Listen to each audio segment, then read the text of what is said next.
Hello, everybody, and thank you for joining me today on the AgentXcel podcast. And today we have a guest by the name of Daniel Pignatello, and wanted to bring him on. He's was in the Army for about 6.5 years and a school teacher for about a year, and now he's in real estate. Been selling real estate for about 2 years, and he had posted the other day on social that he was number 14 in his company in the state of Arizona. So I know him; he's a friend. So I reached out to him and said, "Let's share your story." And I hope you guys all enjoy it and can learn something from it. What's up, Daniel? How you doing? I'm good, man. How are you doing? I'm doing good. Thanks for joining me today on the podcast. I just so the listeners know, Daniel and we are now friends. We probably talk on the phone, definitely more than a few times a week, that's for sure. But Daniel, I wanted to bring you on because I'm always looking for cool guests to have on. And when I think it was Saturday that you posted something on your Instagram and you were like number 16 in EXP in Arizona as like a solo agent. Is that correct? Yeah, number 14. Yeah, Number I 14, you're like, don't play around with the yeah, 16. dude. Put the respect on my name a little bit, man. All right, so we got number 14. So I saw that, man, and I was just like, okay, we got to have a conversation because I know there's a lot of realtors out there right now that, maybe they're doing zero business, maybe they're doing 50 units a year, whatever, but I think your journey is going to help somebody out. So my goal is that someone would listen to this and just say, I really like that Daniel Pignatello kid. And I think that I could actually do this too. So let's go back, man. I know a little bit of your story just because I know you and you're a friend, but I actually only know a few things about your past. So what did you do before real estate? Yeah, so before real estate was I was a teacher for like a year and a half, and before that was I spent 6.5 years in the Army. So I spent 6.5. I joined the Army right out of high school. Well, a few months after high school, and then did that for 6.5 years, and then I decided that you'll notice a pretty common trend about my path. Like I got really tired of having my time always controlled in the military and not really being able to get to do what I wanted to do with my wife. My last 2.5 years in the military, I spent 18 months apart from my wife, and I was just never home, and so I got tired of that, and that was what led me to transition from the military. So then I got out, and that's why I loved that opportunity at teaching because I really value my time. So I got into teaching because I get summers off and weekends off and winter break and fall break and spring break. And if you notice, I was a lot of time off. I'm lazy by nature, like I'm naturally a lazy person. Um, and so I got into teaching, but then I learned really, really quickly that although I had all this free time, it didn't come with like the financial benefits that I really was seeking in my life. And so I decided to go find something that gave me the luxury of time, but also, made my bank account look a little bit better. So when you say lazy, I like that. I like that word, and I want to challenge you on it because my wife did actually recently with me. I used to always say I'm ambitiously lazy. I'm like when there's work to be done, I'm all in. Like I can go 10 hours straight if I've got work to do. But the second you tell me there's no work to do, I'm just like, this ain't Yeah. happen. This ain't happening. So I think I see that in you. Like it's more of like an ambitiously lazy, meaning like Yeah. you'll go make your money, but like I think all you were saying is like I don't want to give 8 hours a day for Monday through Friday to make $48,000 a year. Yeah. I don't want to get 4 hours a day, Monday through Friday, to be honest with you. Like if I can find a way to work as little as possible, but still make enough to provide for my family, not my son.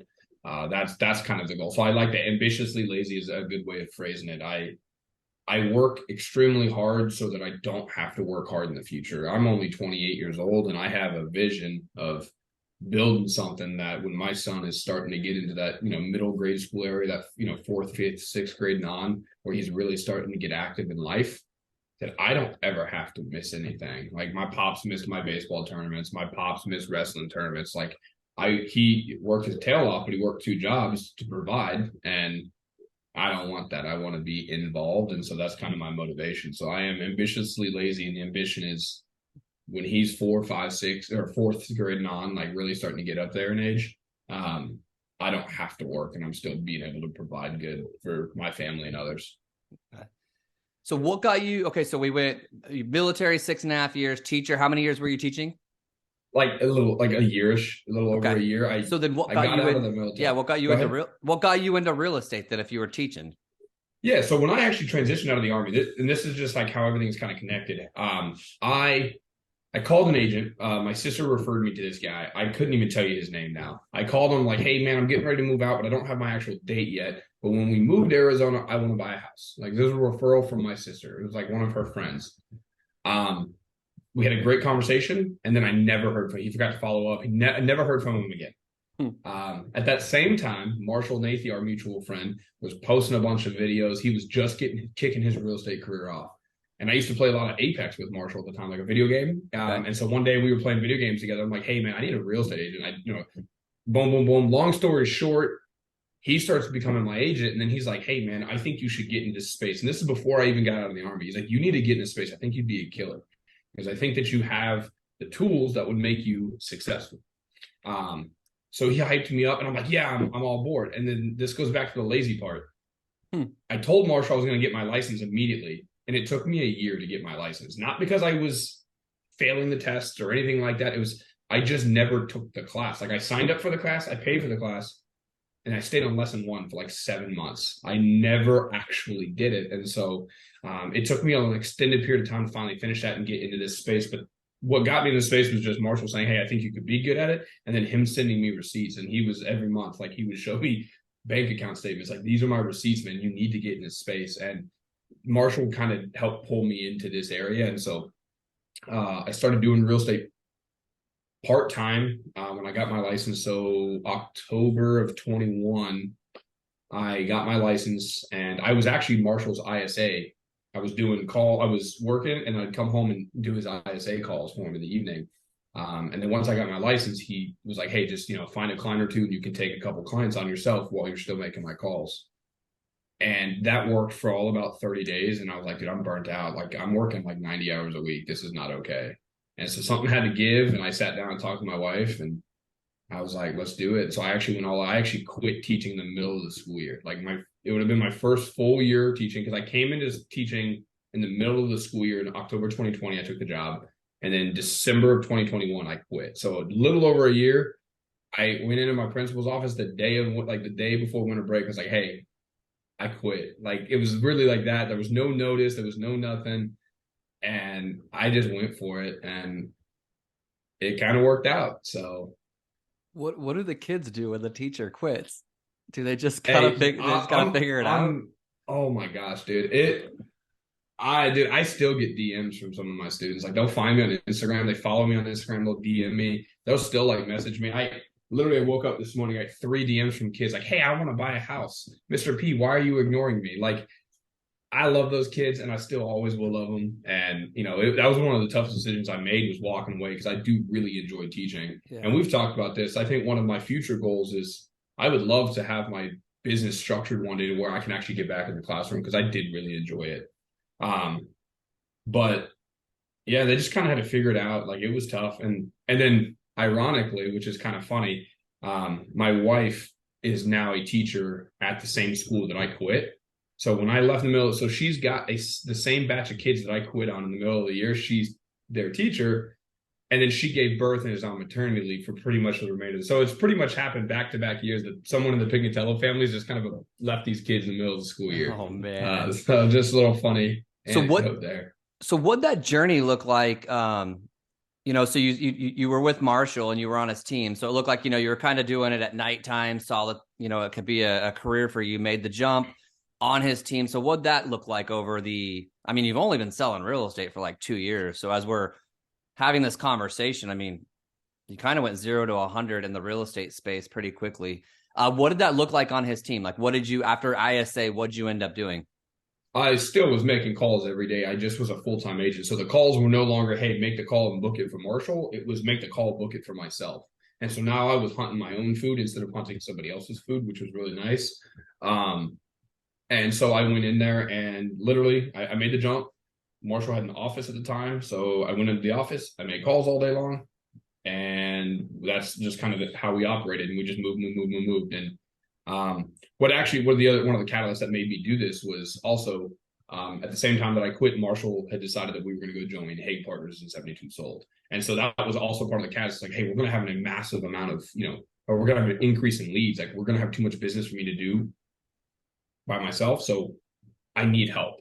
And so I came over, we joined 72 sold, calling buyers, doing listing appointments, and it was just nonstop for him and I. And so I got an immense amount of reps, I feel like, for my first year. I didn't think that I did that much business in my first year. And until I started talking to other agents. And then when they're like, dude, you did, 30 transactions. I'm like, yeah. I thought that was small until I started really talking to people and realizing that I did do a lot of reps. And I'm cool with that. So. Yeah. Did you win? I mean, 30 units your first year. I mean, I think what happened was you were just I think that's the cool thing about real estate is like when you're just busy, I mean, you just look up and it's going, right? Like you're not usually, I mean, you were just so busy with selling real estate that you couldn't even look around and notice that you were even probably doing so much better. I mean, if you look at the odds of people in their first year of real estate, I mean, a lot of them get out of the business because they can't even sell one house. So for you to do 30, that's super cool. So, all right. So you guys went over, I didn't know you guys were together before like 72 sold and all of that. Okay. So when you guys went over there, that was during like the run where it was, I mean, you were just getting blitz with calls, weren't you? I mean, you had to be. I mean, there was a billboard every, surprised they didn't put a billboard in front of my house. They were everywhere. Yeah, they were everywhere. And the way they actually structured, because I was so new, Marshall focused on listings essentially. Like he took the 72 sold leads and he just ran with them, while then also still dealing buyers. And then I focused on buyers. So the same kind of lead gen that we're sort of doing now is the same thing that we were doing then. It was just, calling buyer leads and saying, hey, you guys are on the website, you guys looking to buy now, winter shop, and just those same kind of scripts. And we just kind of, we burned and turned those buyers. And it was definitely challenging. I would say that doing buyers and working buyers a year and a half ago was way more challenging than it is now. Like it was like, hey, if you like this home, it's Wednesday at 2 p.m. If you like this home, we need to write the offer now, and then we can like I was telling people we can cancel during the inspection period. But if you even think that you like this home, let's just write an offer now and let's just get it under contract. And I mean it was crazy that those were some of the things that we were doing, just a year ago. And now it's like I showed a home on Saturday or Friday. And my buyer's like, man, I'm not sure if I want to buy this. I'm like, that's cool. Like, let's go look at 4 or 5 more on Tuesday. And it'll still be there. Like, I'm not worried about it. It's crazy what's changed in a year. So that was just how we were structured. Marshall was always running around doing listings. I was always running around doing buyers, and we just kept going. So then, okay. So what made, I know that we kind of met up during that journey. That's when our friendship started, was while you were over there. I remember you called me up one day. I remember I was in my office and you text me and you're like, hey, Marshall's out of town and I need comping this house. It was, I think, like a $1 million house. He thought it was probably worth like a 1.3, but we established that it was worth probably like $1 million. But it was cool because I was like, you reached out because we had a friendship and you're like, hey, I need help comping this house. And I was like, hey, let's get this done. I know Marshall was in, I think, Europe at the time. And so, but yeah, I got that. We got that comped. You went over there and did that. I followed up with you to see how it went. We found out that guy was probably just another unrealistic person that was never going to get his home sold. But that's really how they still own it, by the way. They still own. Yeah, you look. I keep tabs on all that. Like I do. They still own it. Yeah. Sometimes a little petty, huh?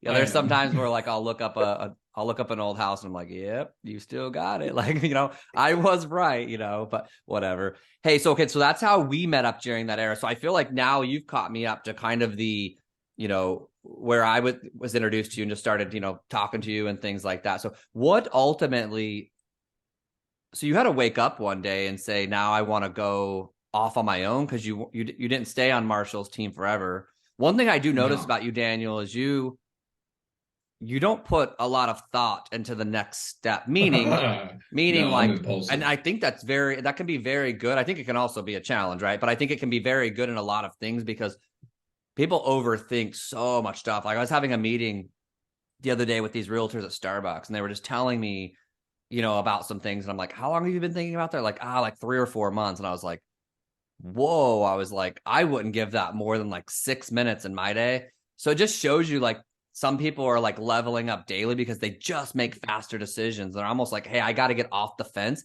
And not, I mean, maybe this way, if I jump this way, maybe it's the wrong way, but like on the fence is going nowhere. And that doesn't help. So what made you like, were you behind the scenes thinking like, hey, I got to get out of here? Or what happened? Was it the team structure? Was it the brokerage? What made you think I've got to do something differently? Yeah, so I was working all day, every day, like nonstop, 7 days a week. And I was doing a lot of business, but because of the splits with Hague taking what they would take, they took 50%. And then my team lead, obviously Marshall, was taking 50%. That's how teams are set up. Teams take 50% of commissions. So when it was all said and done, I was making 25% of any, Hague lead. And I started getting a lot of Hague leads. And so, working buyers and working listings, those listings took a lot of time. Like you had to go to a listing appointment. So I was working all day long for, like, I sold a $700 and some $1,000 home, and I think I made $6,200, which is still $6,200 is still $6,200. But when the GCI was $24,000, and it's like, man, that's so big. That's a big difference. And so then I thought, like, how do I start making more of that pie? The way that Marshall's team was structured was anything that was personal, I kept the majority of it. And so I was like, well, let me start building my own like business. And so I started looking in lead gen, like for my own, like, how do I start doing referrals? How do I maybe start buying leads? I started looking in like generating my own personal business while still being on his team. And then I started looking into it. I'm like, man, this is expensive. And like, I don't have the luxury of having a ton of excess cash because, the money that I'm making is good, but I have bills. I have things that I got to save up for. At this time, we knew my wife was pregnant. And I'm like, I got to have a kid in a few months. I can't be working like this when I have a kid. And so I think Monday, it was like a Monday or a Tuesday, I came into the office and I was like, man, I think that like my time is almost up. Like that was kind of like my thought. And then he came back he was out of town. And I was like, I'm not going to do anything until he gets in. And I think a day or two later, he came back and I was like, hey, we need to talk.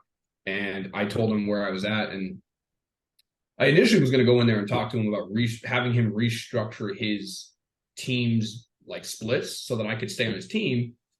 And like I make more money. I was gonna like try to. I wanted to have him implement a cap. Like that's what I wanted to do. And so I had this whole speech created. Like I was ready to make this argument. You were gonna LeBron James him and tell him how this runs. You're like, exactly. Your organization runs like this now because I'm here. I had this. I had this whole speech, man. Okay. And then I got into his office, and I was like, "Hey, I'm leaving." Like I did. And what I rehearsed was completely different than what came out of my mouth. And because it was in that moment, I kind of realized that if I want to go make more money, I'm not asking for a handout. I'm just going to go bet on myself. I bet on myself when I left teaching, and it changed my life. And I was like, we're at a crossroads again where I can't continue to put out this input. Like I can't continue to work this much and make as little as I'm making in comparison to what other people are doing for less work. Like it was that same $700,000 deal. That agent, the cross agent, I'm not going to go into, like, I'm not going to say their name, but that agent did not deserve to make $15,000 or whatever they made. Like, that really was like the kind of the epiphany moment. Was like that agent should not be making the same amount of money that I'm making. It was the same agent. Remember when we were at EXPCon, I showed you that email, that agent that sent me that email. Mm-hmm. It was that agent, and I was like that was my epiphany moment when, And so I just went in there. I was like, hey, man, I'm going to leave. Like, I want to go out and do my own thing. I realized if I want to make more money, I got to go get it. I can't just ask for handouts. He respected it. He was obviously upset because, we were friends and he wanted to continue to work with me, but he respected it. And that was when he was like, hey, if you're going to go anywhere, call Chris. Because I was actually looking at 2 other brokerages, 2 other places to go. And he was like, hey, if you're going to go anywhere, call Chris. Go join up with Chris. And then I called you.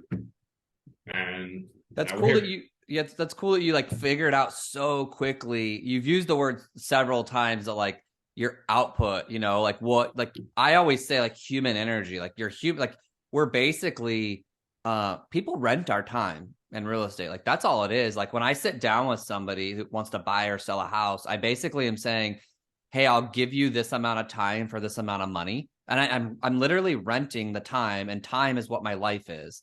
And so, I mean, like when you really get it to the core of that, you're actually giving them like pieces of your life throughout the day collectively for maybe 45 days. But it's cool that you noticed this because, and I'm going to bring this up real quick because I wrote this down. I'm going to a meeting after this where I'm talking to an agent that's on a Zillow Flex team.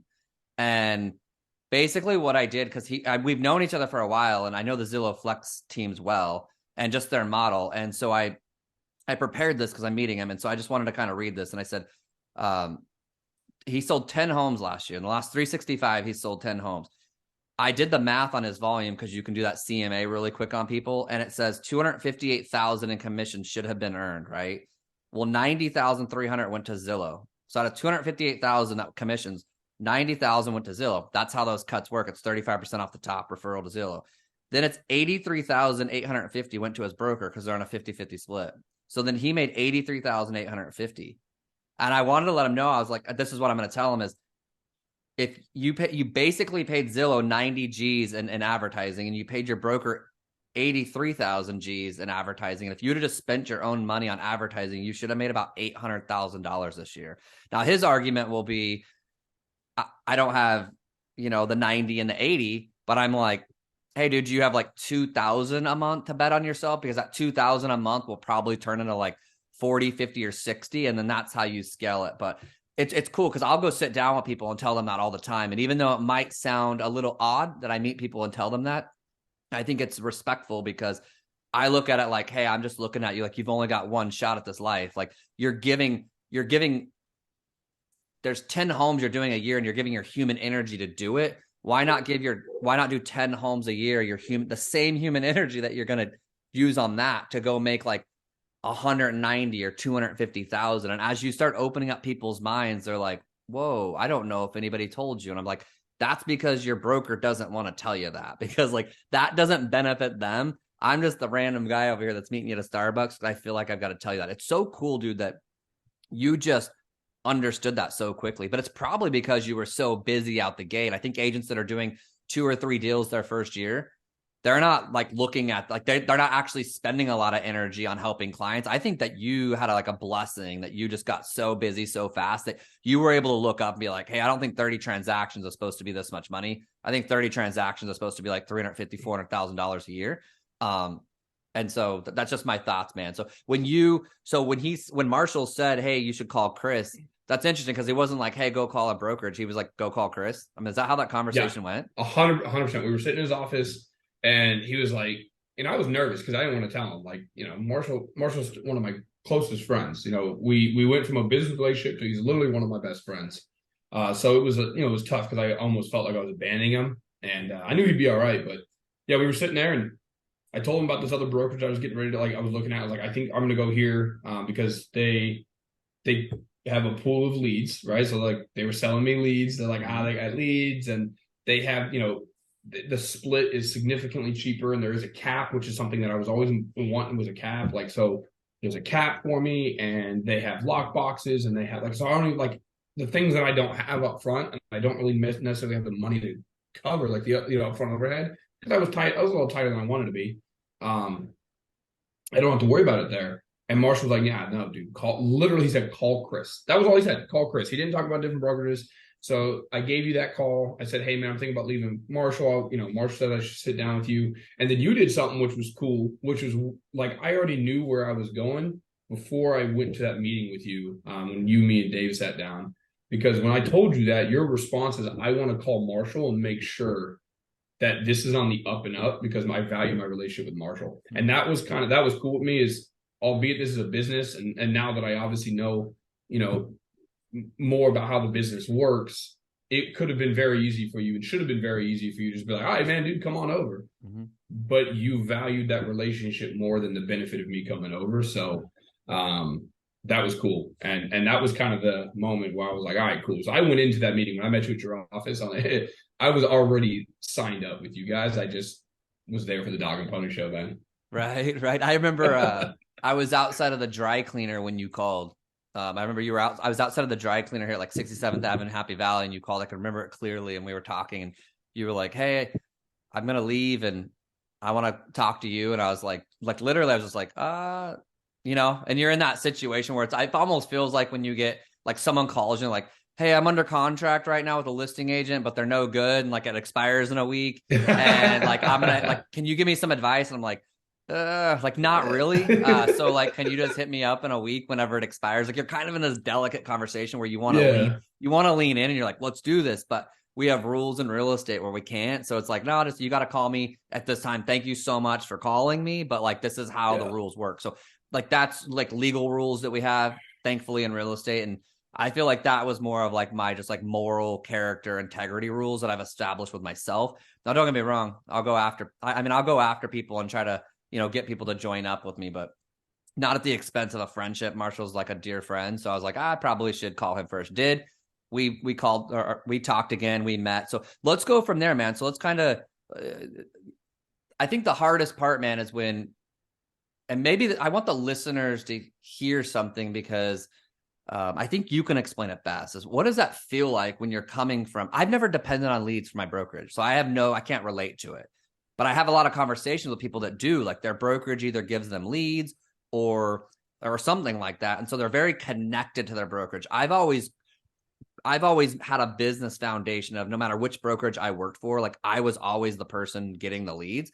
So it was never really like worrisome for me to be like, oh, I'm going over here. Like nothing in my operation changed. So what does that feel like when you're like, hey, I'm leaving a company that's basically throwing leads at me all day and I'm going to go now and generate my own leads? What does that feel like? Yeah, it's super terrifying. But I didn't really think about it. Like I'm very impulsive. Like when I make my mind up, I kind of like that's how I've gone through like 5 cars in 7 years. Like when I was like, hey, I'm actually really proud of myself. I'm going on a tangent real quick, but like I want a new car and I want to get a nice luxury car. And I've been holding off. I have a saved search. I get email updates every day, and I'm surprised. I've held out for like 4 or 5 months. I've not bought a new car yet. It's because I texted you like 2 months ago and said no. Yeah, I mean, you did do that. You did do that. And Jeremy's on Facebook telling me to go buy my car. And like so I text one of my friends. And... We won't mention any names, but I was like, "Don't sell your house, dude. Like, don't sell your house." Like, I will always be the guy when everybody's like, "No, do it," and I'm like, "No, bro. Like, keep that thing. Like, I want you to." So yeah. But that's who I am. I'm impulsive by nature, and most of the time it actually does work out pretty well. In this instance, I think if I would have sat down, and I'm really glad that I didn't, right? If I would have sat down before I made the decision to jump and do everything and implement all the systems, I probably wouldn't have done it. Like I can look back and say that because when we were sitting in your office and you were explaining, how to generate leads and like the pay-per-click stuff and like, hey, you're good to have a budget for this, right? I looked you right in your face. I'm like, yeah, dude, I'm great. It was not good, dude. Did not have, I maybe had 2.5 months. But I didn't look. I was just like, yeah, I got it, dude. I was whatever. I wanted to put on the facade or whatever. And but it was terrifying, man, because I did not know where my leads were coming from. I had no referral business at all. Like I had not received a single referral my entire year in the business. I was a burn and turn transactional agent. Like I got them under contract, and when the close of escrow hit, I collected my paycheck, and I literally never reached out to those clients again, ever. None of them. And it's a shame because I've got so many past clients that were great that they won't. I reach out to them now, they don't want nothing to do with me, and I understand that. I played the game a certain way, and I learned from my mistakes. But dude, it was scary because I didn't know where the business was going to come from. I didn't know where the leads were going to come from. I didn't know exactly what I was going to do, but I kind of just trusted myself, and I knew that there was ways to get business, right? I could cold call, I can door knock, I could sit open houses. Like I know how to create the leads. I just didn't know where they were going to come from initially. I didn't really have a plan. I just kind of full sent it and kind of worked out. So this is where I know most of the story moving forward, but I obviously still want to have the conversation because I think the listeners can connect to this. So how are you getting your leads now? And I know how you're getting your leads just because I helped you on getting that all set up. Yeah. But how do you get your leads now? So you go from brokerage giving you leads, and then now you're going out and you're at a brokerage on your own, not on a team. Brokerage no longer is emailing you a lead anymore on a split. That's crazy. So you're like, hey, now so what does that look like? What did you do that day one when you're like, I'm on my own? Broker's no longer just going to send me deals. I got to do this. What'd you do? Yeah. So we had our meeting. We sat down. I got in the car. I was like, I'm going to think about it. Called my wife in the parking lot. And I was like, hey, I know what I'm doing. And she goes, I think that, we were talking on the phone. I didn't leave that parking lot. And she's like, hey, you need to do this. I can hear it in your voice. Like, run with Chris. Called you right back. I was like, hey, I'm moving with you. Like I had not even left the parking lot. I'm like, hey, I'm moving with you guys. I got home and Kylie had sent me 50 emails or something like that. That And sounds like my office. and it was, and your text was like, hey, read these emails and then just like, do what you need to do. So I simultaneously started your boot camp on one screen, had your boot camp running about the referral business, and then I started setting up asterisks. Like I literally the same day I went to GoDaddy, bought my domain, went to Real Geeks, signed up for Real Geeks, signed up for asterisks. I just started, literally you sent me it and I just kind of started following it. And so now my lead gen is through pay-per-click leads, right? So I run pay-per-click ads through my website. And then I have started getting referrals because I've started implementing like the referral thing. And I'm a really big believer, it goes back to being lazy. I'm not going to recreate the wheel here. Like, real estate is simple. It's not easy, right? It's hard, but it's simple. And people, think that simple and easy are, synonyms, and they're not, right? Like real estate is extremely simple. It can be difficult, but it is so simple. Just copy and paste, guys. And that's what I did. And it's worked out now. So I'm getting most of my business from my pay-per-click ads. And then I'm steadily increasing my referral business. So when you say pay-per-click, what does that mean to you? Like what does that mean? What's a pay-per-click lead? Yeah, so it's anytime like someone goes online and they Google, homes for sale in Peoria, Arizona. If you do it right now while you're listening to this podcast, you'll see like those top 3 to 4 links. They're gonna have the word ad next to it, right? That is pay-per-click leads. Those are depending on your budget and how much you're spending a month, whether it's $500 a month or $10,000 a month. However much you're spending is how often you appear at the top. Your website appears at the top because naturally people are going to click those first 2 or 3 links. They're not scrolling to page 10 where your website's probably showing up at. Right. So, and we're not competing with Zillow. We're not competing with Trulia, Realtor.com. Like those websites that will always be at the top. My little website's not competing. So the only way I can be at the top is by paying. And then someone shows up, they click on it. They want to see a house. They have to input their information. That information then sends to my phone and my CRM. And then I make the calls and I call them and a good portion of them are duds, right? Bad information. Princess Leia has been looking to buy a house now for about 10 months. Like, she's never going to buy, I don't think, but I get duds all the time and it's all right, but it just takes one. And in that one deal typically will pay for the entire month and in the next month's ad budget, and then still a little bit left over on top. So it's a pretty good system. And I'm closing so far this year, I've been doing 3 to 5 transactions a month. I've closed 3 every single month so far this year. I'm only closing 2 this month, but I'm okay with that. I had to be a new dad. So I'm all right with that. So let me play this role. I have conversations with agents almost every day about this topic, almost every day, Daniel, and you run with it. Success story. Many others run with it. Success story. But then you get the one that says, hey, isn't that pay-per-click stuff a little saturated? And it's like, what? Like, okay. I don't pay for leads. I'm like, all right, that's cool. Where does that come from, you think? I want to know from you, is that like you just subscribe to someone quickly and don't overthink stuff? Like, because when I hear that from people, I'm just like, how could I have this story? Because I kind of tell my story and it's similar to yours. I just went, like, I was in my pool in Desert Ridge at my other house, and I remember being there and I was getting like 60 referrals a year, great business, right? Super great. And it was really like just me and my wife. And I remember I was like, hey, I started having wilder goals. I just started waking up at that age and I was like, dang, like, what would it look like if like $1 million came to the door? Like my thermostat at the time was like 300 and 400. And, for a kid who barely got to the 8th grade, I was like, that seemed acceptable and appropriate. Like I felt like for like the value that I had for the world, that was what I should make. But then one day I like started reading more and learning more. And I'm like, wait, like I've been to some of these masterminds and some of these dudes are making like $1 million, $2 million a year. Like, why am I not?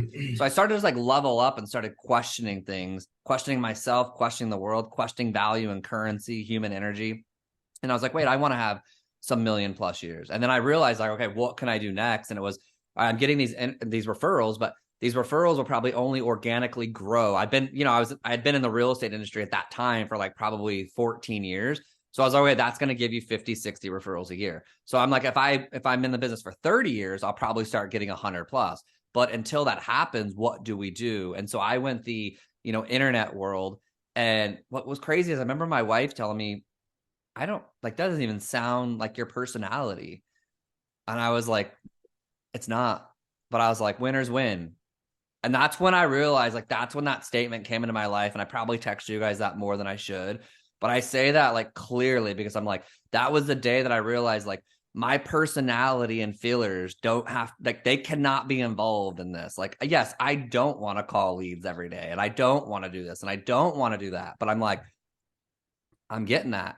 Right. So I could Yeah, you come with have all to. my excuses to be like, oh, I'm an introvert, and oh, I don't really like calling leads, and oh, I don't like buying leads, and oh, maybe it's oversaturated. And I just looked at it and I'm like, kind of in this way, I don't know if it's appropriate, but I kind of started looking at people who were doing it well, and I'm like, I don't know, like if they're doing it well, like That was, yep. like I don't know, like if you can close 60 internet leads, like I sure think I can. I kind of looked at it in that way of like a challenge, like challenge accepted, let's go. But why do you think some realtors will hear your success and then others will be like, well, I just want to close 12 deals a year, and then you tell them the playbook and they're like, I don't know. I don't think I can do that. And then you tell them like open houses. They're like, I don't really want to give my weekends. And you're like, all right, well, you got a door knock. Well, I don't want a door knock. Well, you got to call expireds. I don't like calling expireds. I'm like, I don't know. Like, I don't know if checks are just going to get mailed to us. But like when that class is like, when someone has that class and I believe them, I'm going to it. So why did you just jump in with full faith and say like that was going to work? You do it. Dave did it. Marshall did it. Like I watched, and I think I give a lot of credit to Marshall because there's a lot of credit due there. I watched Marshall from his first YouTube video doing this like open house thing, and I'll never let him live that video down. Anyone who knows Marshall, you need to go find that video. It's on YouTube, and if you can't find it, shoot me a message. I'll gladly send it to you. But that I watched the evolution of Marshall go from this goofy kid in like a suit doing a home tour to where he's at in like 2.5 years, 3 years. I mean, and if so, Marshall's a killer. He's got it in him. But if he can do this, if he can do this, I watched. I didn't watch you grow, but I've seen what you built. I've seen what Dave built.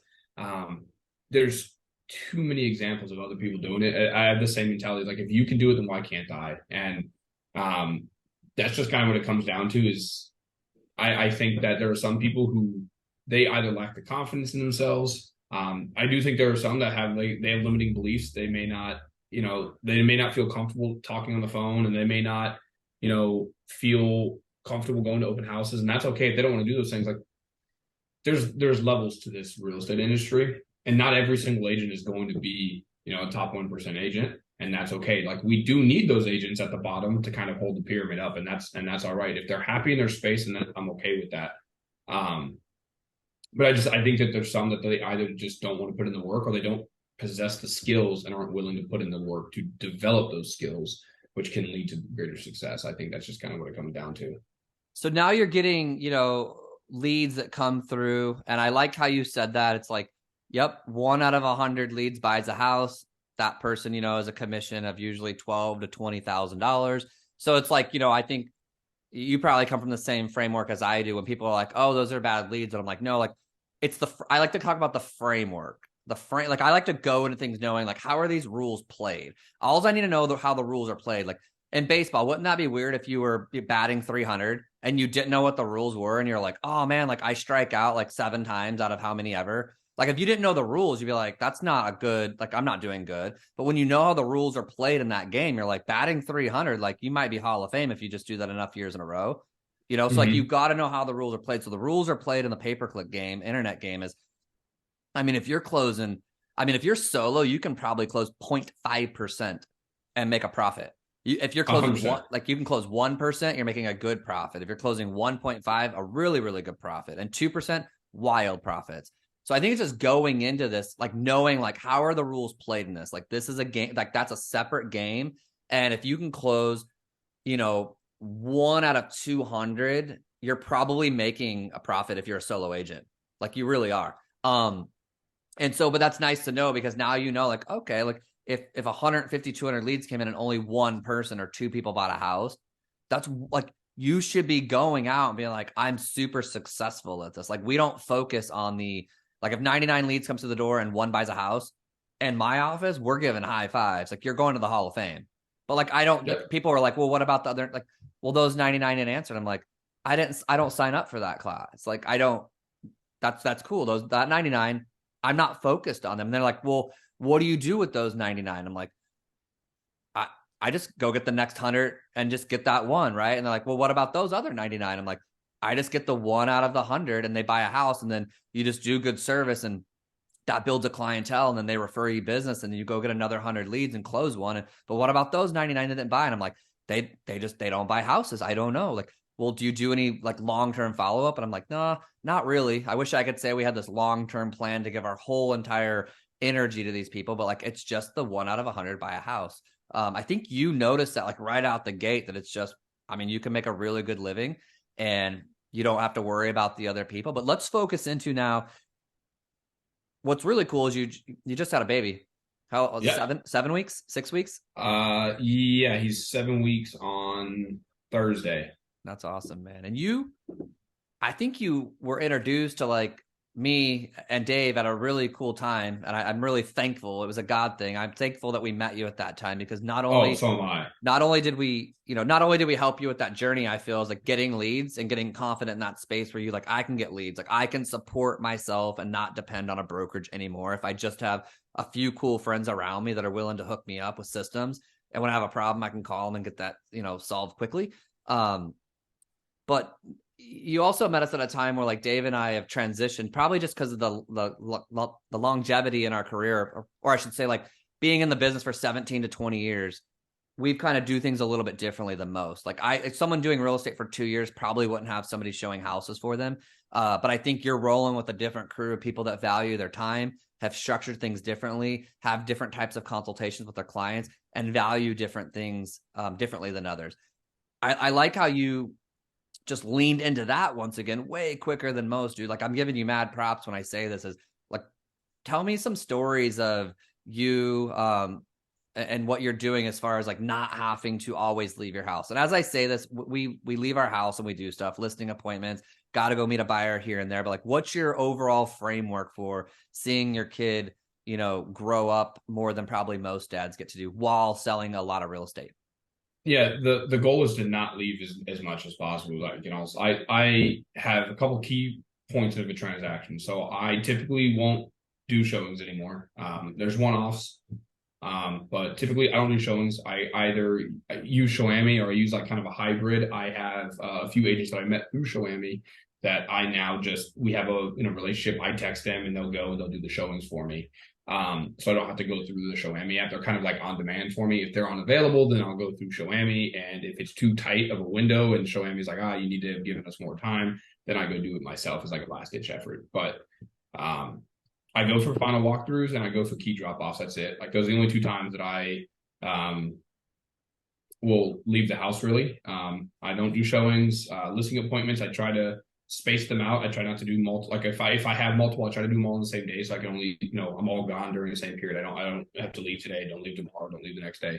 I try to be home as much as possible. And so one of my favorite stories to tell is a recent closing that I've got going. I actually told the story yesterday to an agent that gave me a call. I had a pay-per-click lead came in a month ago, a little over a month ago. Got on the phone, like, they came in, I called, they're like, hey, we want to look at, homes in Victory. And I'm like, all right, cool. And so I sent them a list. They're like, hey, I want to go look at this one. I'm like, all right. So I went into Shoami, and they live in California. This is one of the virtual walkthroughs. So I went to Shoami. I paid $50 for someone to drive out to Victory, take a video, send it to me. I sent it to them. They're like, hey, we like it. Write the offer. So I texted my transaction coordinator. She typed the offer up. I proofed it. I gave her the green light. She sent it to them for signatures. They signed it. They closed Wednesday. It was a $500 some thousand purchase. I think the commission's like $14,000, and I spent 7 minutes on the phone with them, and I have not left the house for that entire transaction. I finally met them yesterday at the final walkthrough. I called you on my way there, actually. I met them. I was there at the final walkthrough for 10 minutes. Met them, shook their hands. They said they can't wait to refer me to their other friends from California that are moving, and I made $14,000 in 7 minutes of work. So it's pretty cool. And that's how that model has worked for me. Is I realized that I can either do what I've been doing, which was work all day, every day, drive around, do showings all the time, and tell my clients, hey, clients, you may not be able to get into this home right now because I have other appointments, or I can find a solution to that problem and say, hey, client, you want to go look at these homes? Cool, let's get you in those homes. Like, and my schedule does not matter. And so there's never the fear of them missing out on a house because I couldn't get them in there. That happened way too many times. Like last year, man, I was telling you, like, we have to write the offer before we go. I can't tell you how many times clients probably lost out on homes because my schedule didn't align because I was so busy all the time. Or by the time we get in there, they had 5 offers and 30, 40, $50,000 over list. And so, and then it all stems back to the military. Like, this all goes back to, I hated being controlled and being told what to do. I mean, I wasn't allowed to, like, when we were living in Fort Riley, Kansas, I wasn't allowed to go to Kansas City, which was 2 hours away, without getting written permission. I couldn't drive my car with my wife 2 hours without written permission. I don't like that. Like, that really grinded my gears. And so, like, looking at it now, I want to have the flexibility to do what I want, when I want. If I choose to do showings, great. But if I don't want to, then that's fine too. And that's how I've structured it. I watched what you guys have built, and I'm just kind of following the path that you guys have given me. Yeah, I like how you said that it's just something where, like, you want to, you want to be a yes person. Like, could you imagine if you went on if you went to any business and you're like, hey, like I want this, and they're like, hey, like, that guy's, he's busy, so, like, can you come back in 2 hours? I'd be like, I kind of want the food now, but oh no, there's only one guy working and there's 10 customers in front. Like, this is going to take like 2 or 3 hours. And I'm like, that only works for, like, it only works for certain businesses, like more of like the APS, SRPs, Cox Communicate. Like, they can give us sometimes bad service because we don't have a lot. Like, I can't, like, get mad at my electrical company because, like, it's the only electrical company. Like, so they have kind of they don't have a monopoly, but they kind of have a monopoly in my area where, like, I could probably challenge them and pull SRP from 60 miles away into my house and be like, challenge accepted.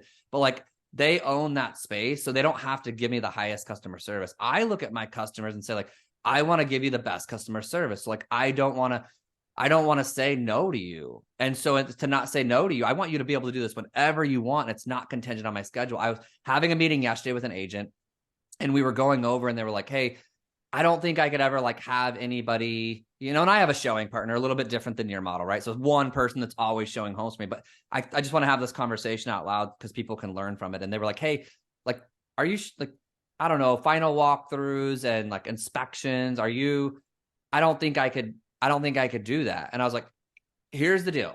I was like,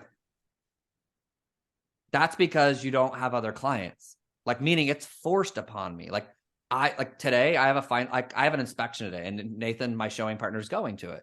Well, I was talking to the clients yesterday on the phone. They're in Tucson and they're buying a house in North Peoria.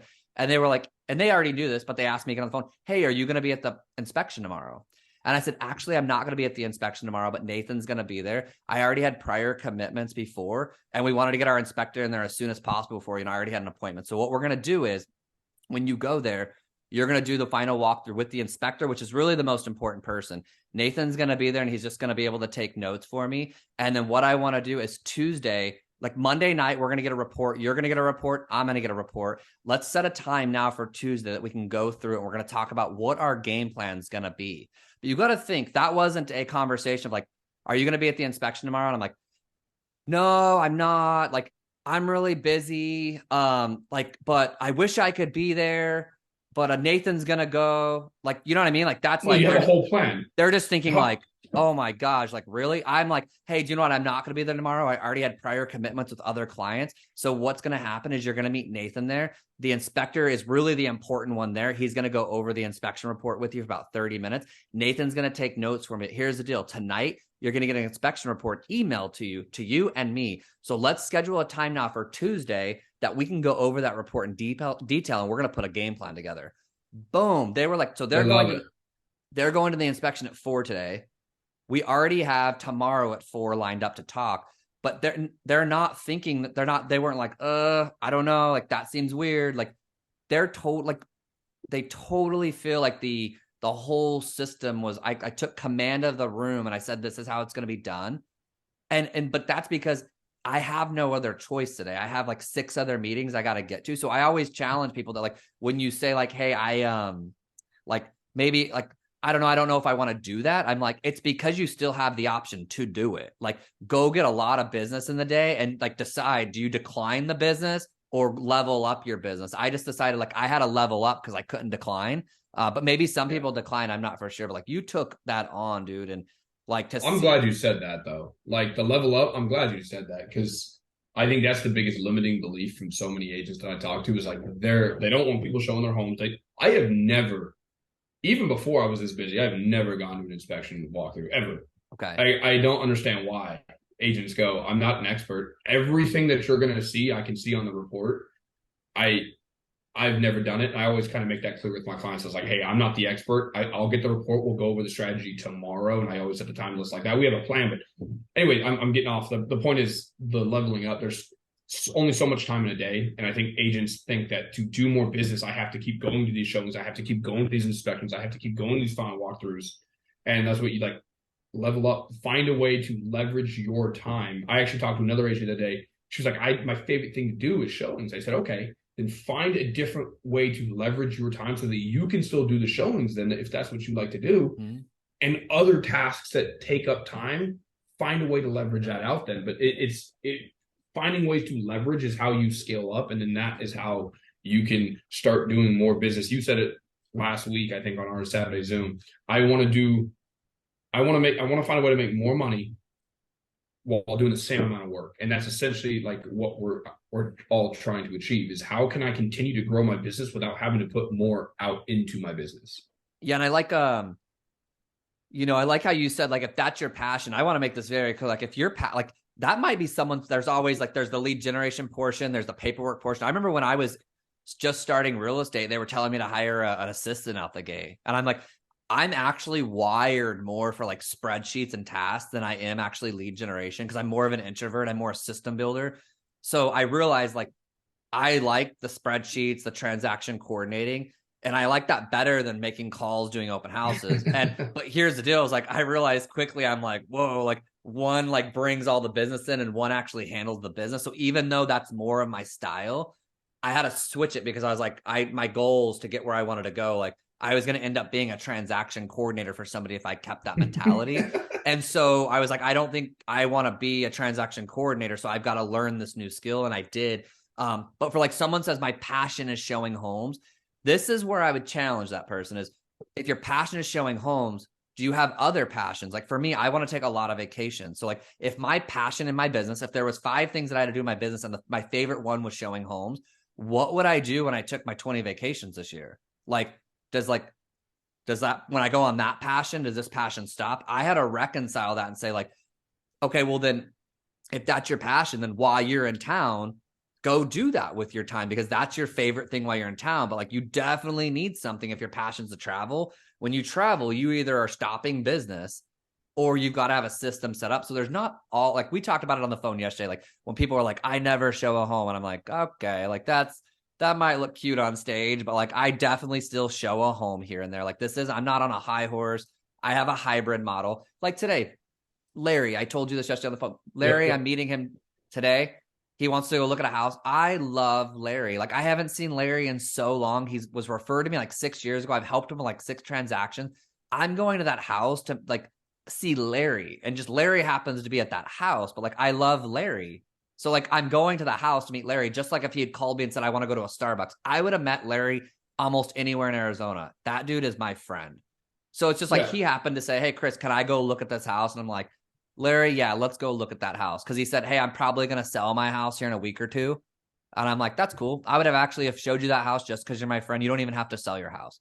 But so like it's not a all in, all out. It's just like have some plans set up. But you took that and ran with it. And I think that you're on a track right now that you're just going to look up in like 2 or 3 years and you're going to have a really cool business because what's going to start happening, I think, for you is just because you're now turning into more relational is I think you're going to start seeing these referrals compound on you. And that's cool when you're just like, you're putting in some work in the month and you're closing 5 or 6, internet leads. And then all of a sudden you're like, whoa, like I got 4 referrals too. Like those feel like homie hookups is what I say. Like when you get those, you're just like, man, I got to work so hard to get a deal. But like, then you just get these layups here and there and you're like, I like these layups. Like, how do I get 6 or 7 of these a month? Yeah, I love it. That's my favorite. That was my biggest that was one of the most impactful things that you ever said, was the close of escrow is not the finish line, it's the starting line. Like that was that flip. You say it in your class all the time. I heard it in your boot camp when I watched it that first day. That was kind of the epiphany, the light bulb turning on, like, hey, you need to switch your business model up. And I Explain reached that. out. Explain that. Yeah. We'll just explain that because we have about 5 more minutes to explain that, and then Yeah. we'll end this. So for me, when I first started out, and that was kind of the beast of 72 sold, right? Was we had to do so many transactions, and like we had so much business. It was tough to stay in touch with your clients. I'm not saying that 72 sold agents don't care about their clients. That's not what I'm saying. But what I'm saying is we just had so much business, and so for me, I got them all the way to the close of escrow. And then when we closed, like I went on to the next transaction because I had to continue to go find, the deals. I was never able to kind of sit back and enjoy my clients. Now I look at every transaction as like the start of a relationship. And I make the joke on all of my buyer consultations. I use almost the same verbiage as like, we're pretty much getting married at this point. So if you're not okay with that, like I'm not the agent for you and you need to go find someone else. And I typically get the same reaction, like a little chuckle. It's a icebreaker for me. And it sets the precedent that like, you're going to hear from me. I text my clients the day after, and I've taken what you did, like your layout, and I've expanded it a little bit, but I text them multiple times throughout the week. Once we get, to the month two period, I still reach out to them regularly, but I talk to every single client, or at least attempt to, once a month minimum, even if it's just a quick text. And I look at that close of escrow as the start of a relationship where hopefully they use me for future purchases, for future sales, though I don't recommend selling your home. And we'll talk about why I think you should rent it and just buy. And, I hope they refer friends to me. And like, that's the purpose of that, is like, I actually do care about my clients. I never showed it before.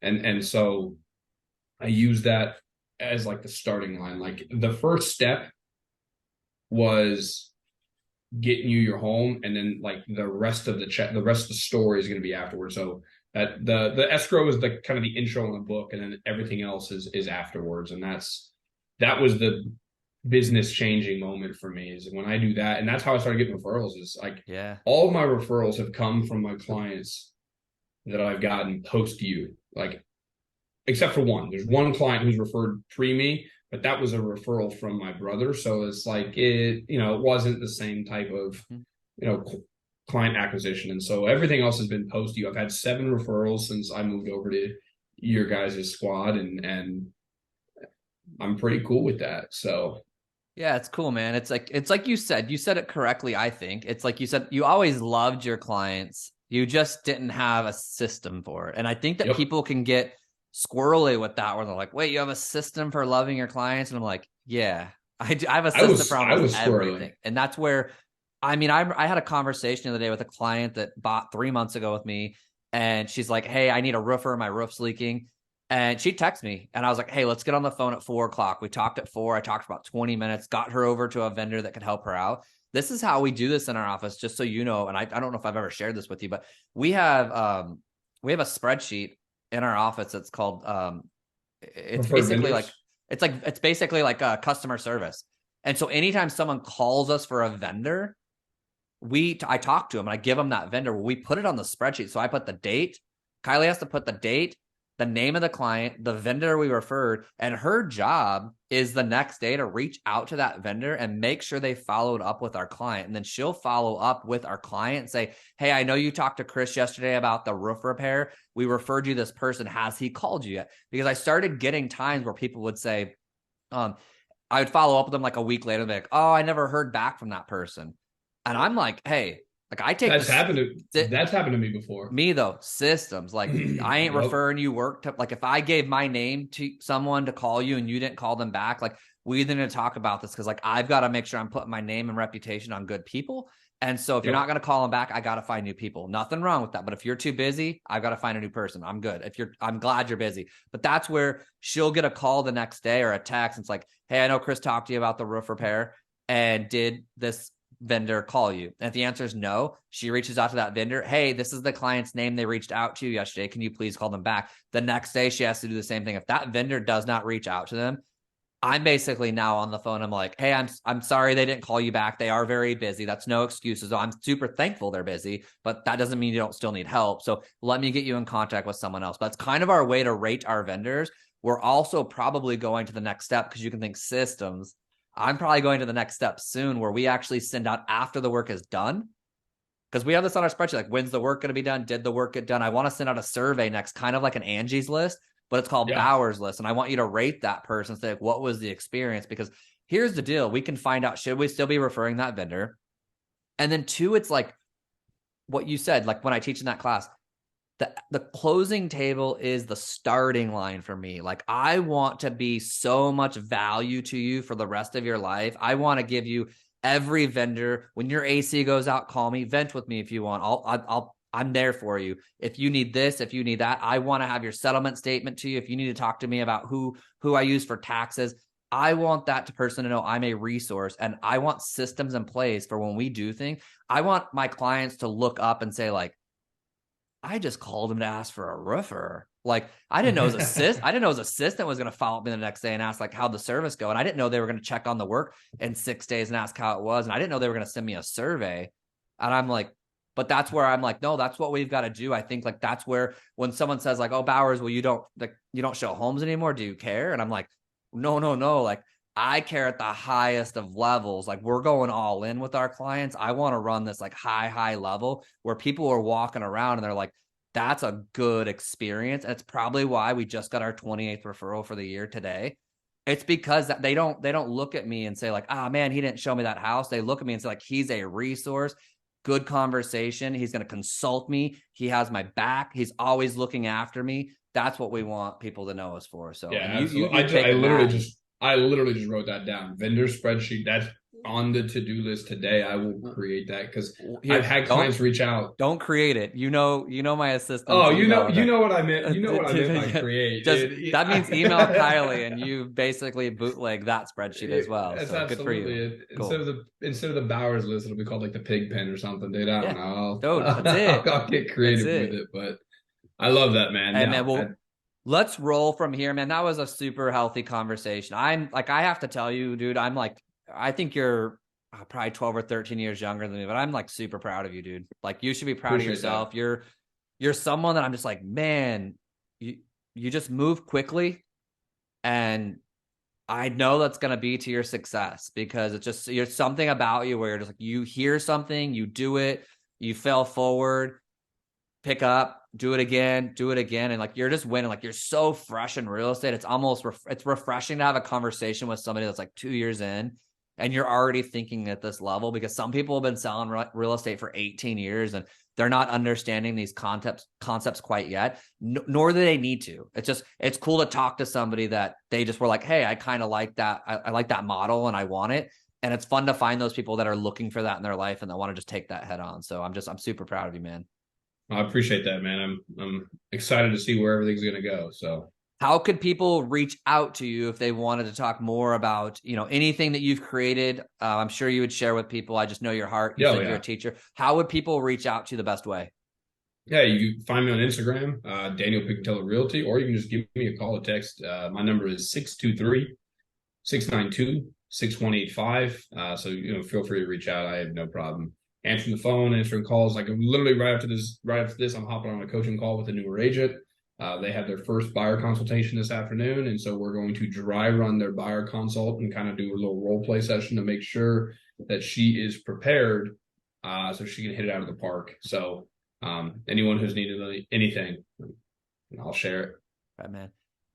Thanks, Daniel. I appreciate your time. Man. Appreciate you. Talk to you soon, man. Bye. Later, buddy.